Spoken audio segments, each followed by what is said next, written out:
안녕하세요. 국어만세 구독자 여러분 반갑습니다. 저는 이번 주 진행을 맡은 올가국어 고등부 총괄을 하고 있는 김희선입니다. 반갑습니다. 반갑습니다. 네, 오늘 이제 고1 선생님 두 분이 나와주셨어요. 네, 소개를 먼저 해주실까요? 네, 안녕하세요. 올가국어 현정쌤입니다. 네. 안녕하세요. 올가국어 스더쌤입니다. 네. 저희가 지지난주에는 문학 얘기를 했었고, 그다음에 지난주에는 독서 얘기를 했었어요. 오늘은 이제 고1 첫 시험에서 망하지 않는 법, 마지막 순서인 이제 문법입니다. 저희가 문법을 사실 뒤로 뺀 이유가 있어요. 가장 조금 중요하기 때문에 뒤로 뺐거든요. 맞아요. 원래는 중등 교육 과정에서 문법을 꽤 심도 있게 다뤘었어요. 그래서 뭐 의문부터 단어, 문장도 뭐 견문장, 혼문장 이런 거, 그리고 사동은 안 다뤄도 피동까지는 다 다뤘거든요. 근데 이게 이제 자유학기제가 돼버리면서 조금 그 중요했던 문법 단원들의 군데군데 구멍이 생기기 시작했죠. 그것이 이제 고1 첫 시험에 바로 티가 나더라고요. 그래서 예전에는 이제 고1 수업에 들어가서 문법 특강 같은 걸 해도 학생들이 대부분 다 알아들었는데 지금은 용어조차 모르는 학생들도 상당히 많아요. 그래서 이런 좀 빈칸들을, 구멍들을 어떻게 채워가면 좋을지 그런 얘기로 준비를 한번 해봤습니다. 네, 어떻게 조금 부족한 문법을 채워야 할까요? 일단 들어본 개념과 아는 개념을 구분하는 게 먼저인 것 같아요. 알고 모르는 거 일단 구분. 그렇죠. 저는 문법은 목차를 만드는 게 진짜 중요한 것 같아요. 왜냐하면 문법 영역 같은 경우는 시중에 가서 문제집을 이거저거 다 살펴봐도 어차피 목차는 동일하거든요. 그렇다는 거는 뭐 내신이건 수능이건 문법의 시험 범위는 다 정해져 있는 거고 그러면 그 중에 이제 내가 뭘 모르고 뭘 아는지를 나눠 놓는 게 제일 중요해요. 예를 들어서 문법에 합성어랑 파생어가 있다면 합성어의 개념은 아는데 파생어는 모를 수도 있고 또는 뭐 합성어에서 비동사적 통사적 합성어는 알지만 그 합성어의 품사는 모를 수도 있고 그래서 조금 목차를 세밀하게 나누신 다음에 뭘 알고 뭘 모르는지를 나누는 게 되게 중요한 것 같아요. 네. 저는 고1 수업을 할 때마다 매번 놀라는 게 의문하고 형태소를 몰라요, 아이들이요. 정말 많이 배우는데 그렇죠? 네. 그래서 이걸 왜 모르지 했었는데 제가 실제로 고1을 계속 가르치면서 보니까 자유학기제가 올라왔을 때는 의문만 몰랐는데 이젠 자유학년제가 되니까 형태소까지 모른 채로 올라오더라고요. 근데 사실 이 두 개를 모르면 그 뒤에 이론을 배워도 다 모를 수밖에 없거든요. 그러니까 3년 내내 그렇게 올라온 친구들이 생각보다 너무 많더라고요. 그래서 사실 의문 같은 경우에는 뜻을 구별해주는 가장 작은 단위, 그리고 형태소는 뜻을 가진 가장 작은 단위 이러다 보니까 아이들은 뒤에 가장 작다에만 포인트를 맞춰서 두 개를 헷갈려요. 맞아. 네, 그래서 이거 두 개가 일단 구분이 안 된 채로 올라오니까 다른 이론을 들어도 그 말이 다 그 말처럼 들리나 봐요. 구분을 아예 못 하더라고요. 그래서 사실 아까 이게 목차를 정해야 된다는 그런 말씀도 많고 그리고 특히 문법을 중1 거라고 고1에 크게 달라지지는 않거든요. 이론 자체는 똑같아서. 그래서 중등 3년 커리가 1년 만에 시험 범위를 다 나오기 때문에 전체적으로 한번 좀 훑어볼 필요도 있을 것 같아요. 네. 어떤 방법이 있을까요? 문법이요. 방금 가장 작은 단위라는 개념이 되게 사실 많이 되풀이가 된다는 점을 한번 짚어주셨잖아요. 저도 그냥 그 생각을 머릿속으로 잠깐 하고 있었었는데 이제 의문은 말의 뜻을 변별하는 가장 작은 단위, 형태소는 의미를 가지고 있는 가장 작은 단위, 단어는 자립하여 쓰일 수 있는 가장 작은 단위, 뭐 이런 식으로 보통 말이 나오는데 학생들이 이제 공부를 할 때는 아무래도 편하게 공부를 하고 싶다 보니까 이제 스스로가 키워드라고 생각하는 부분들만 핵심적으로 뽑아서 암기를 하려는 경향이 좀 있는 것 같아요. 그런데 이제 보통 그 부분들을 출제자가 놓치지는 않더라고요. 맞아요. 그러니까 학생들이 뭔가 살짝 겉핥기식으로 그다음에 조금이라도 가성비 좋게 아니면은 노력을 덜 들이고서 최대한의 정보를 얻고 싶다 혹은 최대한의 결과를 내고 싶다라는 어떤 편법을 조금이라도 사용한다면 문법에서는 반드시 그 부분이 결정적인 순간에 부재로 다가옵니다. 그래서 의문도 품사도 문장도 그다음에 형태소도 모든 부분들이 전부 분리되어 있는 영역들인 것처럼 모든 문제집이나 아니면 목차가 구성이 되어 있지만 사실상은 그 모든 영역들 중에서 단 하나라도 모른다면 나머지 영역들 중에서 그 어떠한 것도 깊이 있게 파악을 할 수가 없거든요. 그러니까 사실상은 그냥 규모만 조금씩 다를 뿐이지 전부 그물망처럼 얽히고 설켜 있다는 거를 문법에서는 조금 많이 기억을 해주셔야 할 것 같아요. 그래서 뭔가 의문은 좀 쉬우니까, 그리고 보통 학생들이, 이건 좀 많은 학생들에게서 공감도 얻었던 이야기인데, 제가 학생들한테 얘들아 너희가 인강을 듣기 시작했어도 의문까지는 그래도 들었었잖아, 이 얘기를 되게 많이 해요. 왜냐면 의문이 보통 1주차, 2주차 이때 딱 들어가 있어요. 그러니까 맞아요. 품사는 몰라도 의문 변동은 들었다, 이 얘기를 되게 많이 하는 거죠.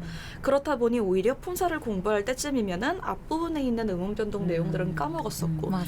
그런데 이제 수업 시간에 품사에서 어간과 어미라는 개념을 배우잖아요. 뭐 담그다라는 말이 있으면 그 담그까지가 어간, 그 뒤에는 어미, 이렇게 되는 건데, 이제 김씨를 담가 뭐 이런 어휘가 문제에서 출제가 되었을 때 어디부터가 어간이고 어디부터가 어미냐라는 거를 물어본다면 담까지가 어간, 가가 어미라고 헷갈려하는 친구들이 되게 많았었어요. 맞아요. 그래서 품사에서 처음에 배웠던 어간 어미 개념을 모르면 의문 변동에서 의탈락을 이해하는 데도 차질이 생기고, 그리고 사실 이 이야기는 조금 개념에 대한 걸 많이 언급을 하기 때문에 학생들이 들었을 때 좀 더 도움이 될 것 같다는 생각도 들었었어요. 그래서 맨 앞에 있는 내용을 맨 뒤에 있는 강의를 듣는 순간까지 정말 빠짐없이 기억을 해야지만 문법은 사실 좀 확실하게 기억을 할 수가 있다는 생각이 저는 많이 들더라고요. 맞아요. 개인적으로 저는 개념을 아는데 도움이 되는 것까지는 수업을 이해하는 데까지인 것 같아요. 고등부에서는.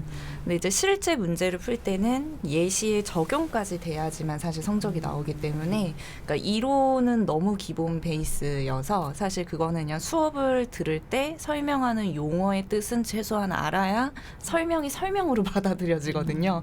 그래서 아예 그냥 외계어처럼 들리지 않으려면 일단 개념어를 알아야 그 다음 이제 수업을 이해할 수 있구나, 이렇게 이제 생각을 해주시면 좋을 것 같아요. 네. 문법은 사실 그 용어가 거의 전부거든요. 맞아요. 용어의 정의를 아는 게. 근데 용어의 정의를 내가 아는지 모르는지를 자꾸 들어본 것, 들어보지 않은 걸로 구분하면 안 돼요. 오, 그래서 문법은 맞아요. 무조건 백지복습을 하셔야 돼요. 그냥 하얀 연습장을 하나 놓고 내가 형태소를 제대로 아는지는 형태소의 정의를 그 백지에 쓸 수 있어야 하는 거거든요. 의문도 마찬가지고 단어도 마찬가지고. 그래서 일단은 목차를 다 세분화 하신 다음에 내가 용어를 제대로 아는지 모르는지는 꼭 백지복습을 해보시고, 그 다음 이제 학생들이 굉장히 많이 간과하고 있는 건 사전이에요. 예를 들어 문법에서 내가 뭔가 모르는 단어, 아까 담그다를 예를 들어주셨는데, 담그다의 활용형이 왜 담가인지 이해가 안 된다면 포털 사이트에서 그냥 담그다를 검색하시면 돼요. 그러면 사전에는 되게 많은 정보가 들어있어요. 사전 활용하기 유형이 따로 있기도 하고. 그래서 뭐 사전에는 발음을 어떻게 하는지, 그 단어의 품사가 뭔지, 그리고 그 단어의 활용형이 자음어미가 붙었을 때, 모음어미가 붙었을 때 어떻게 되는지, 그러니까 규칙 활용인지 불규칙 활용인지도 들어있고, 예를 들어 담그다가 서술어로 쓰였을 경우는 서술어의 자릿수까지 다 들어있어요. 뭐 한 자릿수인지 두 자릿수인지 세 자릿수인지, 그리고 그 단어의 의미가 이제 중심적 의미는 어떻게 쓰이고 주변적 의미는 어떻게 쓰이는지도 다 들어있어서 사전을 검색하는 건 사실 무료잖아요, 여러분. 맞아요. 그래서 본인이 항상 알잖아요. 옆에 스마트폰 놓고 그냥 게임만 하지 마시고 유튜브만 보지 마시고 문법 공부를 할 때 조금 활용형이 어려운 경우는 꼭 사전을 찾아보세요. 그래서 사전에 굉장히 많은 정보가 나와 있거든요. 그래서 문법 같은 경우는 정말 혼자 공부하는 것도 가능해요. 그래서 혼자 본인이 개념서를 한 권 사다 놓고 그 개념서의 목차를 이렇게 꾸준하게 공부를 해 가다 보면 옆에 사전도 놓고, 문법은 분명히 완성이 있는 영역이거든요. 그래서 문학하고 비문학처럼 막연한 영역이 아니기 때문에 여러분이 뭐 문법이 1, 2학년 내신 시험에 나오거나 수능에 나와도 완성을 볼 수 있는 영역이에요. 진짜 이상해요. 영어는 사전을 찾아보면서 왜 국어는 안 찾아보는지. 아이들이 꼭 사전이랑 진짜 친구했으면 좋겠어요. 이제 그리고 한 번 더 백지복습 이야기를 해주셔서 네. 들었던 생각인데, 문법 점수를 정말 정확하게, 그리고 스스로가 그 개념을 알고 있는지 모르고 있는지를 제가 확실하게 한 번만 판단할 수 있는 방법이 있어요. 학생들이 써있는 예문을 보고 이게 뭐에 관련된, 어떤 문법적인 특징이 관련된 예문인지를 그거를 파악하는 건 굉장히 잘하는데, 스스로가 예문을 만들어내는 건 정말 어려워해요. 그래서 제가 저희 학생들한테 암긴 문장의 개념을 학생들이 제대로 이해하고 있다고 저한테 이제 저 이제 공부 다 했어요. 이제 집에 가게 해주세요. 이렇게 말하면 저는 학생들한테 시켜봐요. 명사절이 주어로 쓰인 예문을 하나를 만들어봐 하고서 칠판에다가 쓰게 시키거든요. 오. 근데 그러면은 학생들은 떨리겠다. 못 써요. 정말 못 써요. 그래서 맞아요. 예문을 쓸 수만 있는지를 확인을 해봐요. 이건 정말 공익을 위해서 말씀을 드리는 거죠. 모든 사람들이 문법을 잘했으면 좋겠거든요. 근데 예문을 써봐야 돼요. 내가 예문을 쓸 수 있는지, 관형절을 아는 문장을 배웠으면 관형절을 아는 문장을 하나라도 써낼 수 있는지.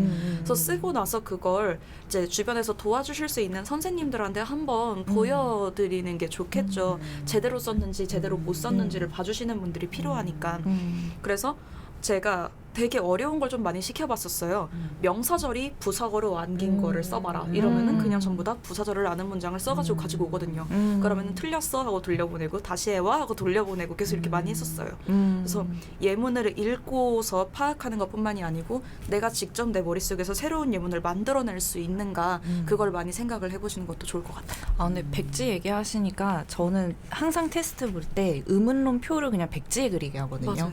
근데 아이들이 표 안에 내용물만 외우는데 사실 시험 문제의 표는 정말 다양하게 기준이 바뀌어서 나와요. 네, 그래서 예전에 영동여고였던가요, 분당에? 거기가 그 보통은 자음체계표를 건드리는데 모음체계표에 고중절을 저중고로 내서 네. 시사하네요. 진짜 있어요. 네, 그래서 애들이 6개를 틀려온 거예요, 그 안에서. 아, 진짜? 네, 그런 적이 한 번 네. 있었거든요. 그래서 저 똑같은 적이 있었어요. 아, 진짜요? 근데 표는 항상 비문학에 나오든 문법에 나오든 표의 안의 내용보다 가로축, 세로축이 중요합니다. 가로축, 맞아요. 세로축이 그래프로 따졌을 때 X축, Y축이기 때문에 여러분들이 표를 볼 때 항상 가로, 세로축을 보는 습관을 맞아요. 들이셔야 될 것 같아요. 기준이 중요해요. 특히 네네. 방금 이야기하신 모음체계표는 학생들이 암기법을 많이 만들잖아요. 맞아요. 키위를 주게 되었소 내가. 키위 제의 아, 금붕어 맞아요. 좋아. 키위 제외 금붕어 좋아. 그런데 이제 전설모음, 후설모음의 순서를 바꿔서 내는 학교들도 있었고 그 다음에 고모음, 중모음, 저모음의 순서를 저모음, 중모음, 고모음으로 바꿔서 내는 학교들도 있었어요.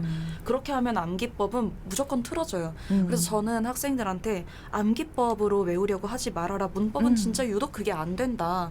그리고 특히나 저는 제가 중학생 때 이제 키위를 주게 되었소 내가인데 키위를 내가 주게 되었소라고 제가 중학교 때 잘못 외웠던 경험이 있어서 거기서 다 틀렸던 경험이 사실은 제 스스로의 경험이었다 보니까 학생들에게도 더더욱 이런 거를 스킬을 뭐 암기법을 그렇게 만들려고 하지 말아라.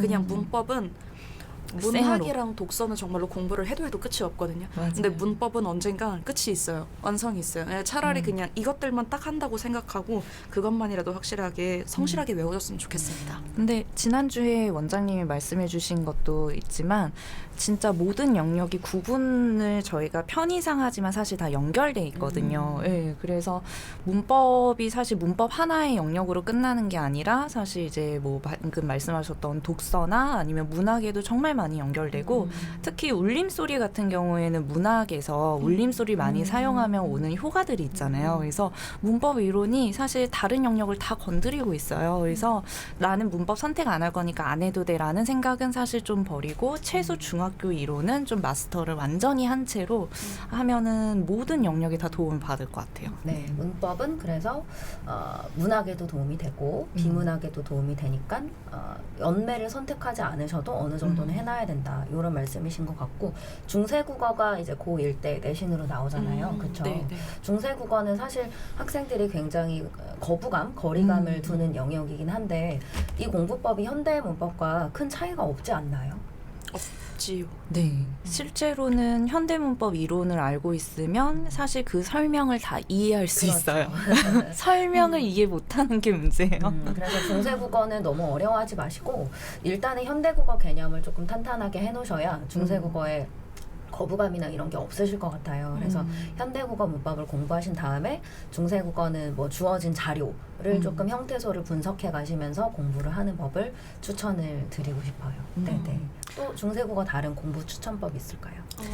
저는 많이 드는 생각이 중세국어를 왜 학교에서 가르치는지를 학생들이 잊지 않았으면 좋겠다는 생각이 듭니다. 고전문학을 학생들이 배우는 이유는 그 고전문학의 어떠한 흐름이 현대문학에 어떤 식으로 영향을 미치고 있는지를 이해함으로써 지금 우리가 배우고 있는 것들을 좀 더 깊이 있게 공부하기 위해 예전의 것들을 배우는 거거든요. 그래서 저는 문법도 마찬가지라고 생각해요. 지금 우리가 쓰고 있는 말들 중에서 규칙을 벗어나는 것처럼 보이는 예시들이 있다면 이것들은 사실은 옛날에는 이러한 형태였기 때문에 지금은 이러한 형태로 유지되고 있는 거야 라는 거를 이해하기 위해서 우리는 중세국어 문법을 계속 배우는 거예요. 그러니까 일단 현대국어 문법을 확실하게 이해를 하고 있으면 이러한 부분들이 해결이 안 됐었는데 이게 옛날에 조선시대의 이러한 규칙 때문에 이렇게 이어지는 거구나 라는 그 맥락을 학생들이 짚기만 하면 될 것 같다는 생각이 들어요. 흐름으로 이해를 하셨으면 좋겠어요. 중세국어 문법이랑 현대국어 문법을 분리되어 있다고 생각하지 말고 중세국어 문법의 흔적이 어떤 부분이 현대국어 문법까지 계승됐는지 그리고 중세국어 문법의 흔적 중에서 어떤 것들은 아예 사라졌는지 그리고 어떤 것들은 살짝 달라졌는지 그러한 변화를 비교하는 관점에서만 공부를 해주시면 좀 거부감이 덜 하시지 않을까 싶은 생각이 듭니다. 네, 그리고 수능 같은 경우에는 언매를 선택해도 어차피 한 문제 정도밖에 출제가 안 되지만 고1 같은 경우에는 본격적으로 내신 범위로 나오고 보통 한 10문제에서 8문제 정도는 나오는 것 같아요. 그래서 제일 많이 연계돼서 나오는 게 현대문법이랑 이제 연결해서 많이 나오고 특히 이제 성조가 지금은 이제 별로 이렇게 발달이 안 돼 있지만 과거에 입성에 사용됐던 기역, 디귿, 비읍 받침은 현대국어에서 비음화에서도 짝을 이루고 된소리대기에서도 짝을 이루면서 등장하고 또 상성 같은 경우에는 이제 현대국어에선 비분절 의문으로 또 계속 이렇게 규칙적인 특징을 연결해서 보여주기 때문에 말씀하셨던 흐름을 파악하는 게 진짜 중요하고 그게 또 제일 많이 출제돼요, 사실은. 네. 문법은 일단 중요한 걸 요약해 드리자면 목차가 그다음 중요하고 그리고 이제 용어 이제 복습하실 때는 백지 복습을 하시고 사전을 꼭 찾아보시기를 추천드리고 중세국어는 현대국어와 중세국어를 비교하는 흐름으로 공부를 하시면 좋겠습니다. 네, 오늘은 문법에 관련된 1학년 공부법을 말씀드렸고요. 이렇게 저희가 지금 3주 동안 정보를 드린 것 같아요. 그래서 1학년 첫 시험을 잘 보는 법, 망치지 않는 법을 문학, 독서, 그리고 문법 이렇게 정리를 해드렸어요. 다음 주는 저희가 어떤 내용을 말씀을 드리면 좋을까요? 일단 학교별 특징이 사실 어쨌든 내신이기 때문에 되게 중요하거든요. 그래서 저희가 이제 3주 동안 말씀드린 건 사실 큰 틀에서 공통된 특징이고 조금 세부적으로 또 이제 파악하는 기회가 있으면 좋을 것 같아요. 그럼 저희가 이거를 이제 촬영하더라도 가장 빠른 시간에 업로드를 해드리도록 할게요. 학교별 특징을 가장 빨리 말씀을 드리도록 할게요. 네네. 그러면 오늘 방송은 여기까지 말씀드리겠습니다. 감사합니다.